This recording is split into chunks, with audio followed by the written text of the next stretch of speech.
Weekend Art è una bellissima iniziativa che consentirà ai visitatori, ai turisti, ma anche ai nostri residenti di scoprire i tanti luoghi di interesse culturale che Siculiana offre. È un itinerario che parte da Palazzo Agnello con due mostre: la dote della sposa, che rievoca il tradizionale matrimonio degli anni 50 con tutti i riti, e poi una mostra bellissima che in qualche modo come dire, richiama gli Amici della Musica, l'associazione siciliana Amici della Musica, che aveva proprio sede qui, e qui il presidente Francesco Agnello è stato uno dei padroni di Palazzo Agnello.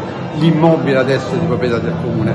L'itinerario poi continua con la visita al santuario del Santissimo Crocifisso, al luogo del Cuore Fai, una mostra su tradizioni e devozioni religiose, e poi il Museo Vasto, naturalmente dedicato a Ayrton Senna, fino al Museo Mede, dove ci sono le mostre, una più personale, degli artisti siculianesi, Siracusa Alfonso Orlando e Giuseppe Sinaguglia. È un'occasione per vivere il turismo di sera. Siculiana offre delle bellissime spiagge, ma offre anche un centro storico di qualità con iniziative di questo tipo. I visitatori arriveranno nei luoghi culturali, ci saranno le guide, quindi è un modo per vivere l'estate coniugando lo svago e il divertimento, ma anche un momento per conoscere meglio un'identità forte come quella del comune di Siculiana.